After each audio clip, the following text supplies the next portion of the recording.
Right. Good evening, everybody. This is Guro Tom Pena for episode 388. And tonight we have Maestro Alex Ercia. Apologies for the mix-up in time. I wasn't aware that the clocks are changing, but in the States. So I was really preparing for it about 7 o'clock here. I didn't know that I should have actually prepared for 6 o'clock. So, but I'll get on with the interview straight away with Maestro Alex. Okay. Sorry about the confusion. There you Um, go. we're joking around. Tom just came back from work too. So, Yeah. I was confused. questions. My good friend and family, Escrimador, France, asking questions about. So I'm Yeah. gonna go straight into it. The the the question was how much of Kumbatan was Jim Ernesto's family art. That's Palis Palis Sumpiti. And then he added, just like his brother, of the modern Arnis curriculum. And then the influences of Tatang Ilustrisimo and Mang Ben, Lema, and Tatay Jose.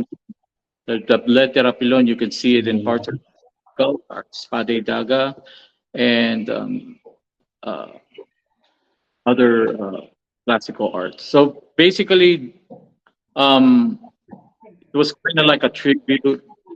So he added the combinations in our Spade Daga, and you will Yeah. see a lot of influences in our Spade Daga from Mang Ben's movements, the Yeah. combinations of Lete, the sword arts of Illustrissimo movements, the baksaks, the pilot, the rumpidas, they're all there, but not particularly looking like the original systems. Yeah. What else?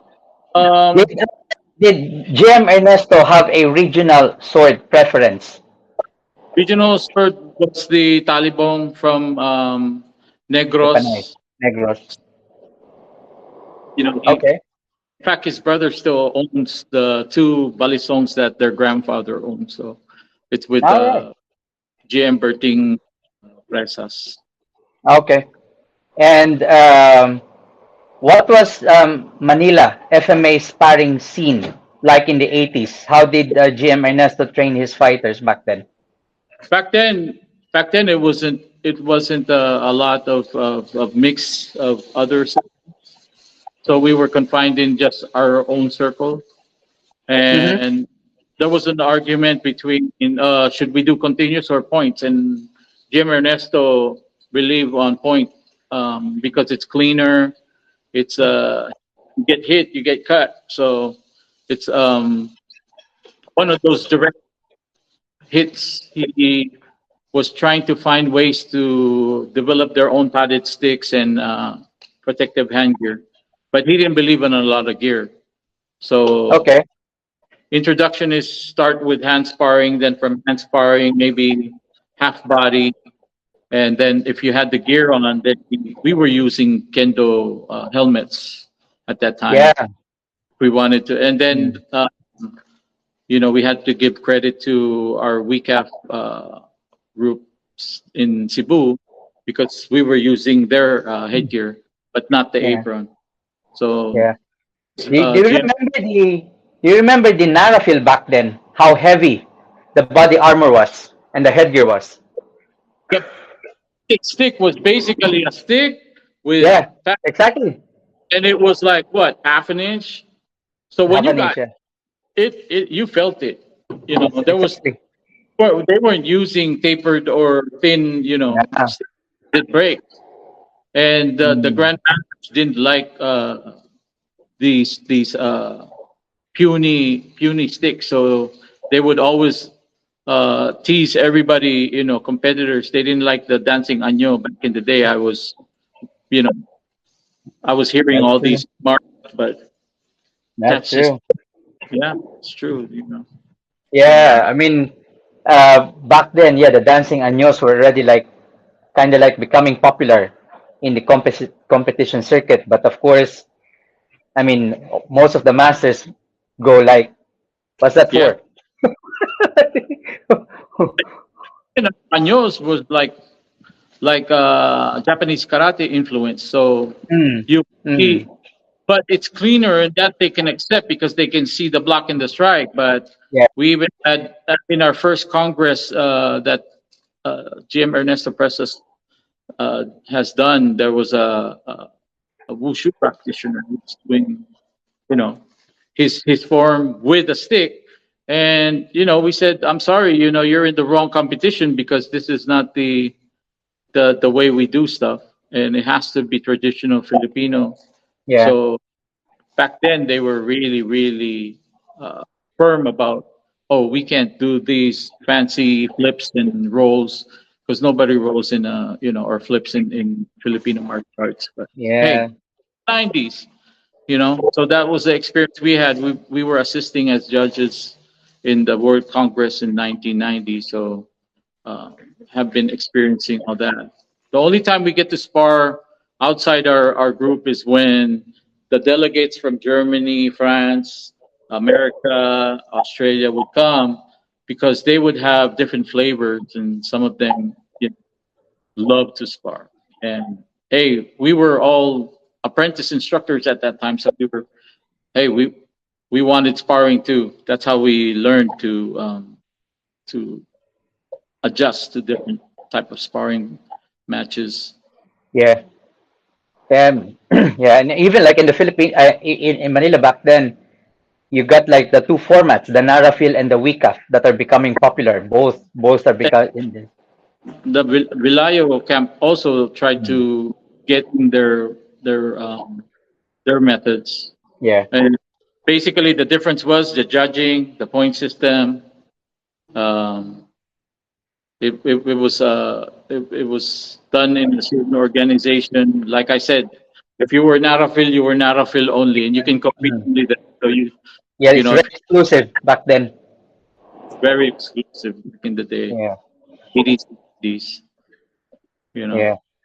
Um, there is a question. I mean, like because in the first in the pre-interview, the test run, you basically like explained or basically shared with us your journey that you Yeah, basically learn under different martial arts. So yeah, some of the yeah, questions here, like or from different teachers, can you yeah, share how Lolo Sue yeah, yeah. was as a judo teacher? Let's derail a little bit as a judo teacher. Yeah. So, for those who don't know who Lolo Shu is, his real name is Inocencio Calaraga. And as a student of Ernesto, we have a vast curriculum from judo, karate, jiu-jitsu, Japanese jiu-jitsu, you know, kobudo, iaido, and our niece. And so when we were asking to find our who is our official judo instructor, it just so happened it was Incencio Claraga. At that time, he was concentrating on Goju and judo. Okay. Um, and so, you know, what do? We call him up and ask him when he's available. At that time, he was a professor teaching criminology, and so we started with him maybe fairly 1990. We didn't know how famous he was as a judo because he was more known before in the Wuko tournament circuit as a bronze medalist in the world. In fact, he always posted his newspaper article on his page while when he was still alive. All But right. yeah, um, the beauty of it was, you know, we could go to Paja and meet up some other coaches and get tips from them, but not practice. Because back in the day, if you weren't part of the Paja, they would only, you know, talk to you, but they wouldn't let you use their facility. Mm. And and so we had just gone maybe once or twice. Um, Well, it's because you know GM, Shu, he was very particular, and because he was also an educator, his curriculum was really complete. Yeah. So that was a good trip to learn from, a Okay. really good. When did he became known more in the FMA circuit as a I would say early to mid '90s, he was the MC, so he right, knew. okay. You know, that's when the Lionheart videos came out, and Yeah.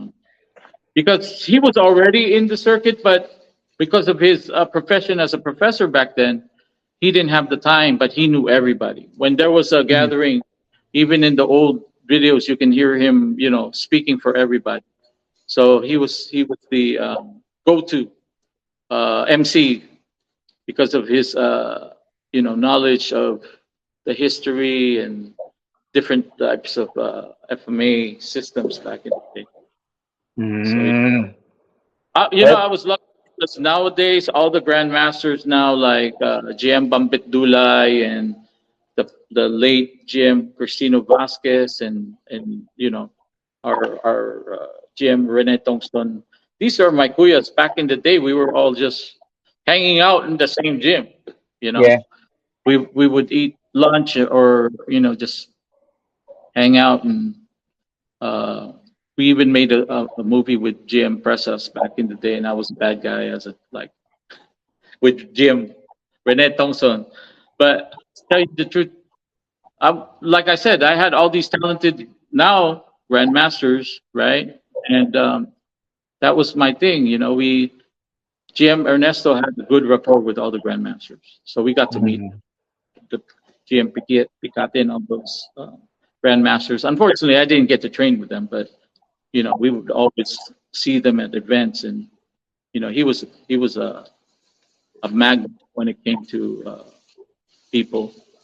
His favorites Okay. were Mang Ben and Tatang and Tatay Mena. So I know. yeah, I mean, whenever I watch basically like your Espada y Daga, I was like, okay, I can see basically how the influence of Mang Ben. Yeah, exactly.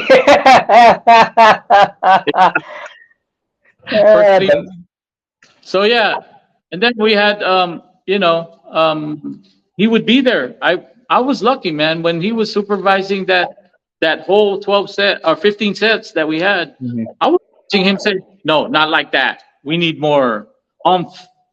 You know, it was uh, because you know how FMA is taught. There was no curriculum, but hey, we Yeah. had Sultan now, and Mm. they're saying not like that, and I'm like, I forgot what his name. Oh, that's Grandmaster Ben Lema, you know, and and GM Ben at that time, he's like a drill sergeant for us when as I experienced it. So he'll Well, yell at you when you're doing it wrong, but man, you learn fast. yeah. But Well, like I said, and then when we went to Bacolod 2012 or 2013, we got to meet the different GMs that GM Ernesto and was really associated within that scene. You yeah. know, we heard a lot of good stories about how before we they had one star which is ocho or ocho teros, and then suddenly Yeah. we're meeting masters on that system.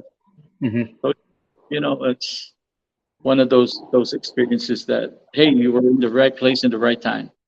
I mean, what basically I find it really interesting is because you have managed to learn from all these different masters in your journey. You managed to spend time with them, and not just basically like as second-hand learning. You were first-hand learning from them. It makes your journey um, more interesting and actually much deeper Yeah. because you managed to basically like cross swords with them.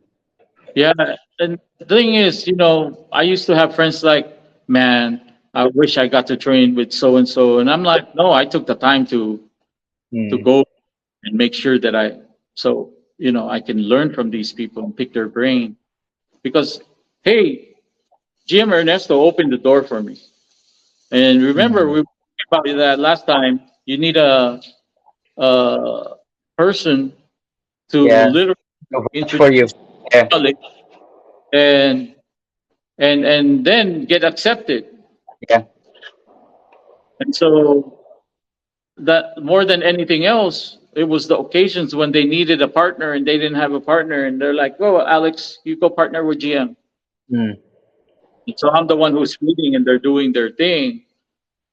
Once they say they like the way I feed, hey, that's my signal. I'm going to learn from this grandmaster because hey, I just broke the ice for them. yeah, So you know, it's always fun to be open minded. By the way, yeah. Steve Mallet was asking for me to show a little bit of the fondo. Um, so I'm gonna ask my partner here, antukin Okay. ako, to partner with me. Um, okay. I'm just gonna ask this one question, and then I'll let you do the demo because it's a follow up to the discussion that we're basically having. Since you have managed to basically or took time in learning from different masters, what are the challenges that you faced when you study one system from one system to another? Especially that most masters wanted students to be exclusive with their system. Well, number one, you got to be upfront, and so I was really upfront every time I go and I get introduced. So mostly my grandmaster was introducing me to Mm, my instructor, and I would be upfront. I'll be like, "Oh, I was the rebel," so I would always say, "Sir, I really want to learn your art, but I can't leave my grandmaster from for you." mm, And there was some conflict with other teachers who say, "Oh, they'll accept you at the beginning, but mm, then at the end, when they're giving you an instructorship, they're having you pick. yeah, You leave your other styles for this style, and you know, and that has happened to me. But that doesn't mean I'm burning my bridges with them, yeah, because still introducing this system to somebody who wants to learn, and then calling them for my friend who wants to learn, and saying, "Oh, I have a person who wants to learn. Tom is interested in, let's say, Balintawak. Sir, are you available to teach my friend?" And I introduce a little bit of the basics, and he wants to get serious. And I already told him the conditions. yeah, So that's up to them now to continue their mhm, relationship.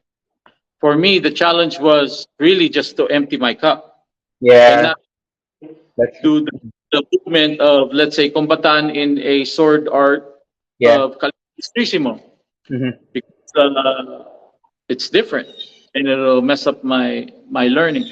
yeah. And just doing your homework. The child, it's That not a is challenge. important. Your Yeah, homework. yeah, You can't just go there to one maestro and after that session you're not practicing. mm, Okay, it's a two-way thing. yeah. That's true. I- If I got taught the abecedario, that's all I'm going to do. That way, when I get there, the maestro is going to say, "Okay, you're next for the next level," which That's is true. defense. After you That's learn true. the defense, what's the next level? The counter strike. That's Hmm. how it's back in the day. Yeah, You learn exactly. this. How many stances are okay? Within the stances, there's no footwork yet. Yeah, But yeah, yeah, 4 hours, we're talking about just stances. yeah. Okay, there's no strikes yet. There's no count. There's no even not even one defense. That's how it was back in the day. For those who Mm, don't can't relate, I mean, we were really patient. mm. That's get a student who says, "Oh, this is boring." Well, I guess I'm not the instructor for you. That's true. That's true. Because if I tell you, okay, if I had to learn this one move, this doblada movement, I had to do that for 4 hours, one session. Now, oh, what's next for the doblada? What am I gonna do? It's how Mm, you put the body into it and your footwork. That's another lesson. That's another 4 hours. Okay. yeah. I mean, that's But now, that's basically how our masters actually put us into a progression back then. But yes. before they allow us to, basically allow us to move on. They have to make sure that we have managed to basically have understood the movement, the basic movement before they start adding another Because what layer into it. everything will just go into place and it'll be Yeah, easier. that's true. Yeah, But you that's know, true. the patience for it, and if you're not ready for that, then I mean, people complain in FMA that we're slow teachers, but they can go to BJJ and wait till they become a, a, a ranked student for 10 years. They don't complain, right? Yeah, yeah, exactly. I mean, different arts basically have their different methodologies. Hey, It's, it's our art, it's our conditions. That's what it yeah, is. If exactly. somebody to me, Alex, if how long will I become? How many in one weekend can I become the next representative? Fuck no. Sorry, guys. So, We what need to word go. of what word of advice would you give to practitioners who want to follow your path of knowing different systems? You need to be open minded. You need to be respectful. You need to follow their conditions. That's it. It's like being with. It's like if you like this hot ass girl, you need to follow what she wants. It's the same thing martial arts wise. Okay. Yeah, that's true. This guy's asked me how many weekends does it take me to become a Calis Ilustrísimo instructor? You know, my answer is I started in 1990. Hmm. It's it's 2012. I don't have a certificate. The only reason why we got a certificate was when somebody from another KI group asked Mang Tony, Hmm. and he said, "Well, I can't do that. I'm not your instructor." Yes, you are good, but that would hurt my brother so Yeah, and so that's true. Hmm. feelings. I Yeah, have to respect him.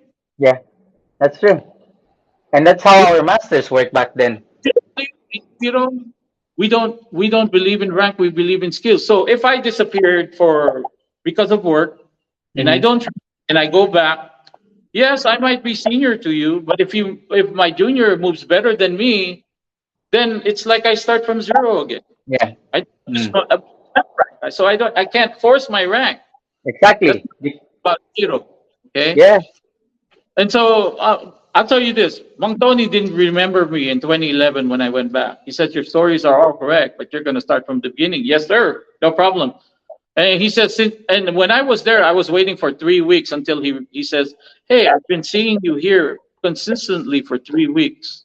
Are you interested?" That was my cue. See, I didn't Mm. just say, "Sir, I want to learn. How much is it to learn?" No, right? And then when we were there, you don't just pick up a stick. We have stories of that. People picking up a stick and they get beat up because they're like, "Who is this guy? This guy's." We had stories like that. But unless I sit down and I wait, and Mang Tony says, "Hey, are you being lazy? Why don't you pick up a stick?" "Oh, sir, I was just waiting for you to show Yeah. me, Mm. tell me I can train." Yeah. Oh That's God, you were from the '80s. See, it's like because these guys would come in and they would just train, and they were like different groups, mm. right? They didn't even know who their seniors were back then in 2012. I'm sorry, Yeah. that was the truth. They didn't Yeah, know well, Coach. that's They what didn't know it is. was our head coach. And so, That's true. hey, why is that newbie just sitting down there? So, and they asked me, hey, why don't you want to train? Well, I didn't get the go signal yet from Coach Arnold or Montoni. Mm. Yeah. Why don't you pick up a stick? That happened one time. Somebody just picked up a stick. Oh, you guys want to spar? Oh, man, he got his hand served to him. Luckily, just the hand.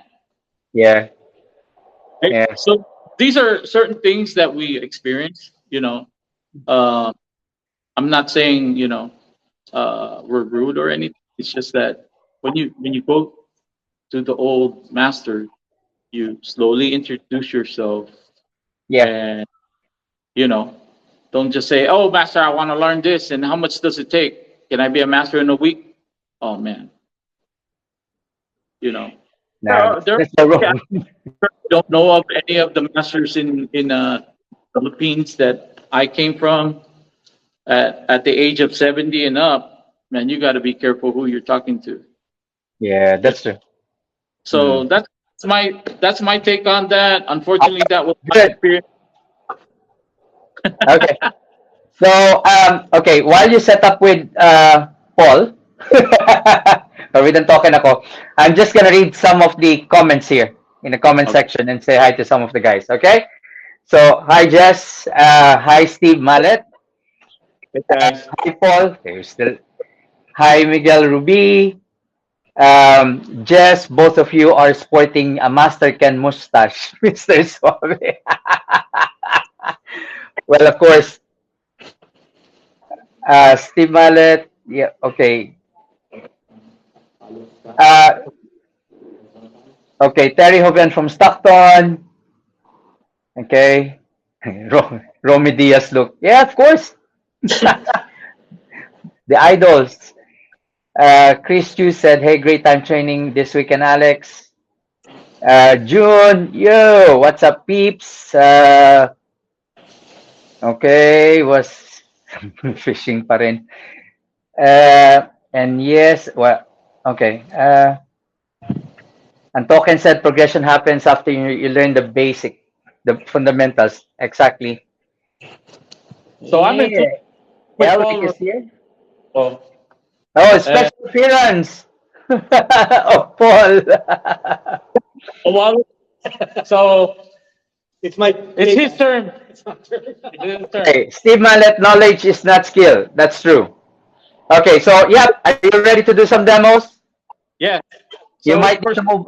You might need to move back a little bit, bro, so we yep. can see you. So Steve Mallet asked for the Fondo, which is our medium range drill. Again, yes, we do drills.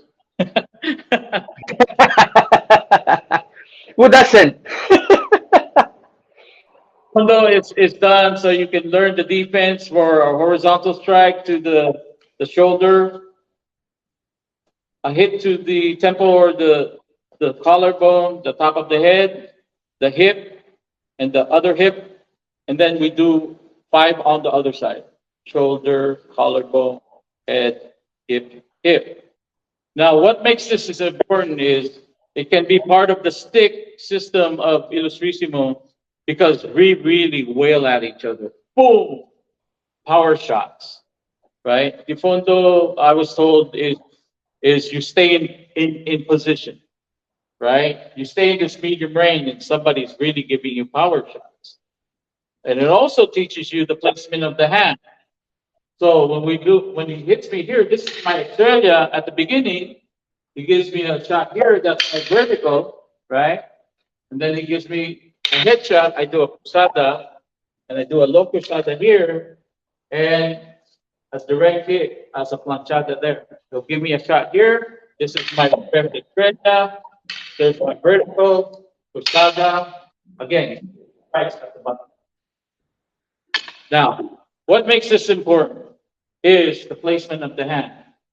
This goes on top, so I can control, and you'll see a hook here with my fingers as I strike, and I go here. That's the follow-up. For safety, this is what we're really doing. But in reality, it will be a shot to the head first, into the block, and then hit the left hand. Okay? And then he'll give me a shot here, and I have to put this hand here to support, because if I did this, I'm going to get hit in my fingers. I'm putting this under, I pull him, and I hit. Okay? On the Cruzada side, it's the same thing. As I go here, see how I wedge my weapon, and I go straight in instead of going open, boom.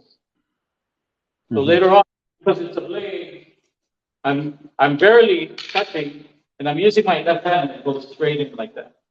Into an envelope. Okay. Yeah. So again, on this side, see, there's my estrella. Oh, that's wrong. Planchada right here. Yeah, right there. Right? There's that hook there. Boom. Boom. Boom. Boom. But if he strikes me, this goes in, as he strikes horizontally, see, this goes into his head. There's that shot. On vertical, my hand is like this underneath.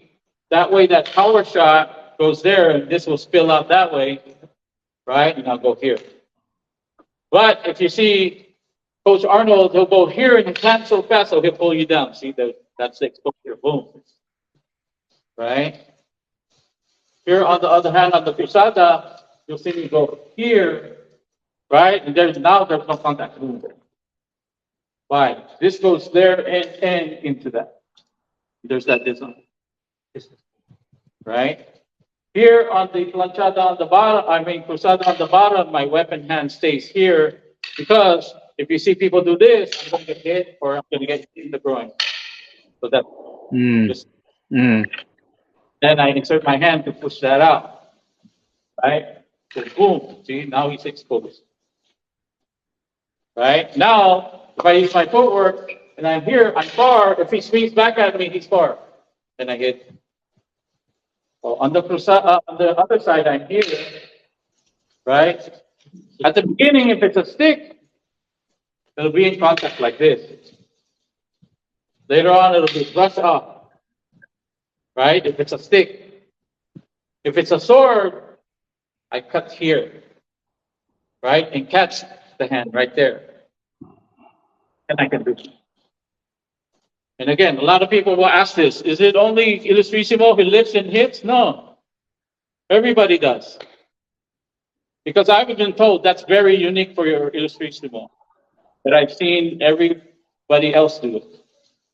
Okay? Again, on the cruzada, if you look at it here, see, there's that cruzada. Why? Because of the dagger that comes in here and that goes here. Right? See? That's why. And the other thing is that if you notice, my body here is turning this way because if I stay like this way, this will shoot in. It's good for the tip. What I do is I parry and I throw it that way. I don't hold on to it. See, because people think we hold on and then we throw it. No, we use this motion. Kulub haya. Haya, kulub. What does it do to his body? See, it exposes them. Bam. Yeah. Creates a torque for the body to basically turn away from you. Oh. Same thing here on the Estrella, see? That's why the parry's here, see? The body. So that's the difference between us. Sometimes they'll say, and you will see this, if your weapon's here and he gives you, then you go with the force. You do your other piece. Right? Where did that come from? That came from here, from this movement. You see, we do the sarat right there. Why? We know it's coming from there, so we're going to finish it here. Yeah.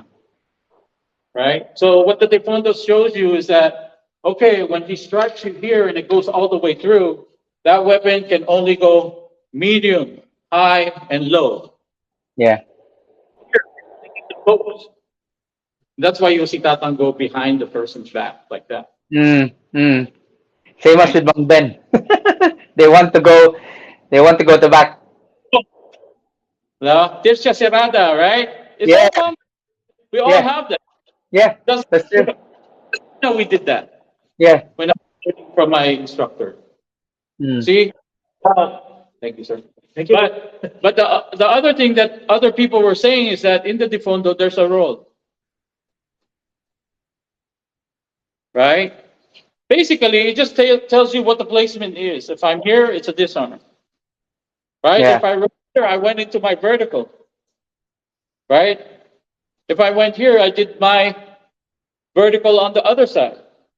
But, my cruzada. Yeah. Because it's part of the art. Right? So people were asking, what is this? Mang Tony had the video. He looks at a sword and he goes, oh, there's 3 sections of the weapon, 4 sections, right?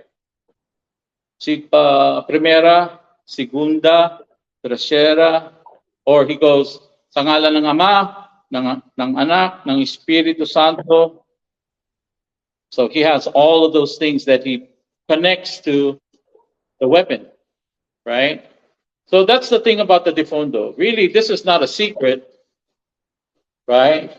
It's just that it wasn't practiced a lot. Mm-hmm. But in the 90s, when I left for 94, Tatang said, Alex, ito baon mo, Dipondo. Kasi ang tao, ganyan kung pumalo. People Yeah. don't this, they strike this way, Yeah. right? Yeah. You need to know that, hey, this placement here is so this won't smack you in the face. This That's true. placement Yeah. won't smack you in the face. When I did this, this will still smack you in the face, Yeah. right? Yeah. That's, just information that people, you know, um, were given because may logic, there is a logic to everything you're trying to say, Yeah. right? Um, for my last demo, I'm going to borrow I'm talking again. And so the other question was recta. Rectas are direct hits that are done in close range. So in medium range, we go fist to fist, which we were doing our defondo, where I can block, he can punch me, or he can disarm me, right? He can do a disarm right here. I can do the counter, right? Now, going to that, see if he disarm me here, see this is my cruzada, this is my counter. Mm. This is my counter, right? And while he's trying to strip me right there, which is a disarm, see this movement from here is the counter for this. Mm. So that's how important your defondo is, right? This Yeah. is giving sense. I'm gonna get in trouble. Sorry, Coach Arnold. But see, that's these aren't secrets. It's just simplicity. Instead of me trying to do another disarm from him, right? You could just smack him if you wanted to, right? But But yeah, also traditional way, exactly. right? Right? But really, if you're combatant, this is the way, right? So, so I have to mix it, right? This is the combatant, Yeah. Yeah. Yeah. Yeah. and this is the this. See, I might even disarm myself if I try to pull this thing because he just has to pull this up. So that's why I do this. Mm. Where did Sinawali? Yeah. Exactly. Yeah. And So that's the the importance of learning your basic, really. interpretation, It's all there. really, right? This one also goes into a puño. Before that used to be a secret. That puño to the hand used to be a secret, right? So how does he counter that? He just punches into my body. See? Yeah, that's true. Slip right there. See? Those are certain things that you will learn that, oh, if I did my Estrella and my next defense is a vertical, actually that's a strip. Oh. Now going to the recta now is at the beginning is from fist to shoulder, close quarter, Okay. right? So now I'm not going to block here and strike because I don't have room for that. As soon as he gives me this, I hit and I parry with the other hand. He parries this and he hits me again. I go under, see? Right? He goes there, see? I'm there.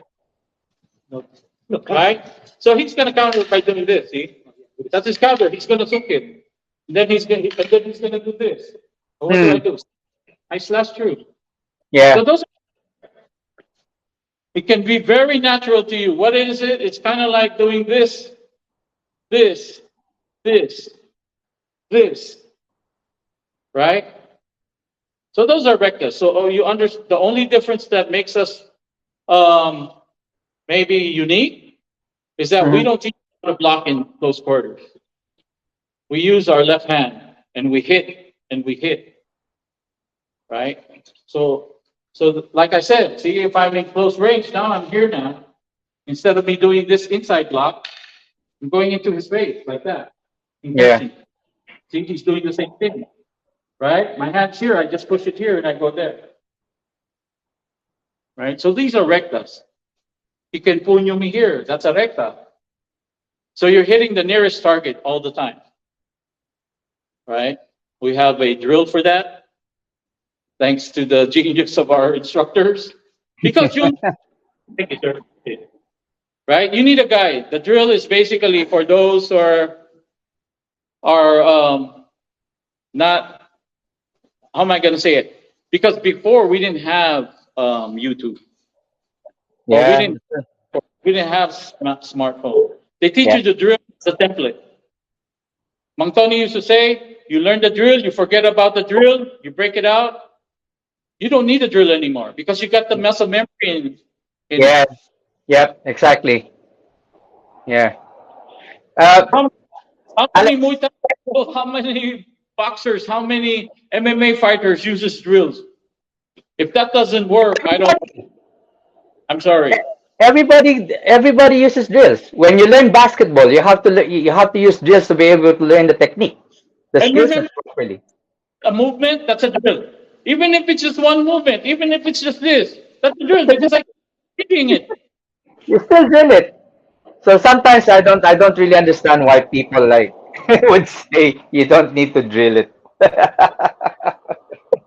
That's what I mean by homework, Hmm. right? If True. I was this before, right, and these movements, and I had to practice this, that's my homework. I do this at home. Yeah. Come back, Hmm. right? Hi, Alex. You need to adjust your camera, man. My head's cut off. You don't need to Yeah, see you're. my please. No, actually, what you're pointing out is really true. You don't actually learn. You don't learn any skill without actually having to go through drills. Yes. Drills are really important part of it. Even Okay, and of course, yeah, even right? boxing, Even self swimming, box. Bro. swimming. Self You have to learn skills by doing drills. So yeah. and the reason why I'm addressing this because I know a lot of people were saying, why do we always throw the same drills? And why do we, just rely on drills? It's a training method that will show you or help you remember certain movements and combination, Mm, right? mm, That way, say, how did he do that again? Well, that's why you're not flowing. It's because you don't know what's the next move to the next move. It's yeah, like when that's true. you possible. Oh, it's on the bottom. Oh, he's going to strike me here. Here's the defense. Mm, that's true. But if I just said, okay, this is the defense here, and then I didn't tell you, you got to be mindful where his weapon goes. How you going to Mm, be able to read the person? It teaches you that. yeah, It teaches yeah, you the exactly. energy of your partner. Yeah, Having yeah. a bad trying to hit you really hard, I bet you'd learn really fast, right? Mm, that's true. For me, I guess, hey, I'm 52. I've been learning this ever since. Right? Drills work. It, Um, well, I mean, yeah, I'm talking. Paul just actually said drills are part of learning. It's even when you basically like learn how to shoot. yes, Okay, I was gonna. you have to do dry drill first. Okay, or dry shooting first. Okay, before you How to have teach, to you know, exactly. and bring it back and put it Yeah, back in. Here you have like 3 bullets. Then you reload. You gotta practice all of yeah. that stuff. Yep, and even making sure that your pistol is not loaded when you check it before you return it back to your. So everything has to be every skill that you want to build up or you learn has to be drilled onto you. Yeah. So I mean, hopefully, my short my short demo answered some of the questions, Yeah, or no, it's actually good. It's actually good because you managed to explain very well why number one, you have to go through things. these drills online. So I'm just showing you a little bit of the interpretation that was taught to me. Remember, there's no better teacher than experience. I'm sharing you the time frame that I've learned it and the way it was explained to me, or and then how I understand explaining it. But Mm, it's a everybody will have a different way of explaining stuff, and sometimes just talking to Tom and Paul and even June and all the martial artists that I've had chats with, it makes sense sometimes. I Mm, sometimes what they say to make my explanation better. That's mm. what instructors do, right? We find ways for our students to make it easier. Exactly. But Exactly. of real FMA is that whatever drill I did with single stick, I can do with double stick, spade daga, or with a knife. It doesn't Mm, matter. It's drill. yeah. I think what I like about the simplicity of FMA. Mm. I'm not And right. that's So what it's basically makes FMA more interesting to learn. yes, You can exactly. apply the same drill, you can apply to different weapon systems. So that makes Yeah, it interesting to learn. Yeah. yeah. Right, we And got so some comments here. Sorry, Alex. What can you show answering the phone? What's that? What's that, Paul? Not really a secret. It's explaining that is missing. It's actually true. yeah, And even in basketball, you have to practice on the free throw line. Yeah, that's true. The flicking of the wrist, the for your hand to get in contact, they have drills on its own, and still like working through like getting into the movement of the knees and everything. You can break it down, and drills are really important to polish your movement and for you to yeah. understand its applications eventually. Steve has the drill is the pizza crust. After you hope, after hope, do you add the ingredient for all the dress, a vegetarian and so on? Yeah, actually, that's true. It's the foundation. It's the structure. Okay. Mhm. Steve said, "Thanks, Guru Alex." Milabel says, "Hello." So Great. bro. It's actually a nice demo that you did because from the framework of your pensi, is it pensiba, right? De fondo. Defondo. From the framework of a Defondo, you managed to explain the what ifs, even in a short time, and the importance of the hand placement, importance of the body movement.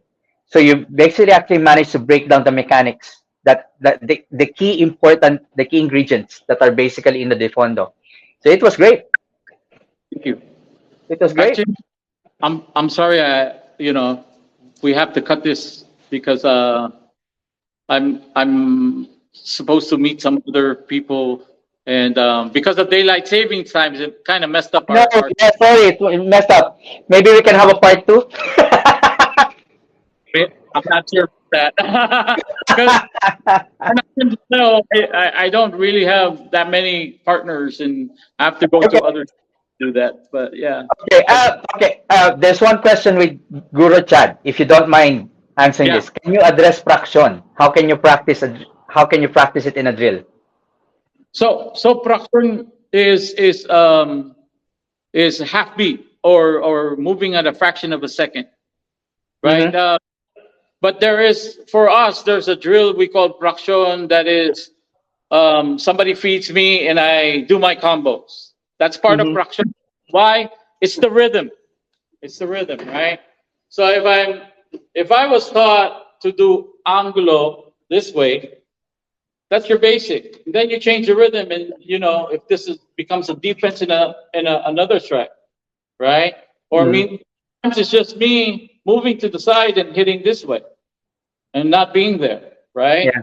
If the movement right here, a media planchada into an arco, right? Yeah, this is the beginning to learn the body mechanics, the strike, the delivery. Because if I did it this way, see, I'm giving my hand, then it doesn't work. Yeah, that's true. So now the delivery is project your tip and then hit, right? Sometimes it's like they want you to come back and do this. Why? Because as I see it, the guy comes and it's going to hit you. You're going to withdraw and go like that. Mm. But then it also teaches you to shift your strike to a vertical strike. So now it becomes pom pom. That's a fraction of it, right? Yep, that's it. Yep. Two. One, two, and then this is fraction. Boom. Mm-hmm. So practice fraction, right? If you're doing this, now you're just making your arch shorter to make it faster. Yeah. That's the timing. If I can't hit all, that means I need to shorten my arc. I'm not pulling back and then I'm not hitting this way. I'm going boom. That's Yeah. part of it, right? So that's how I understand it. Because as Mang Tony used to explain, fraction was a block and a combo, a defense and a combo. Mm-hmm.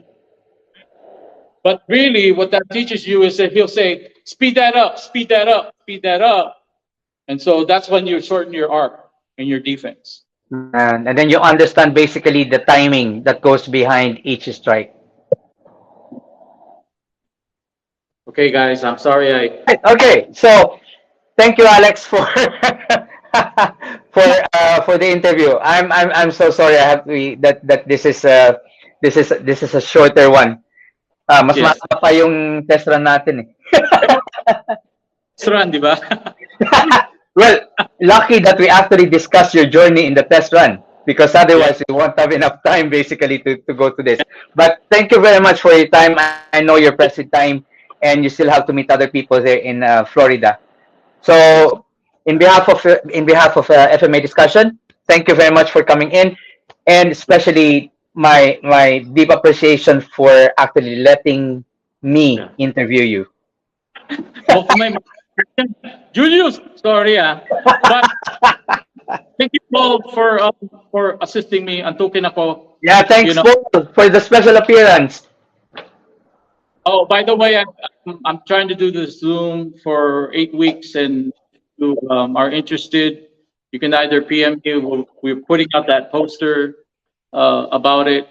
And again, I'm going to start from the beginning.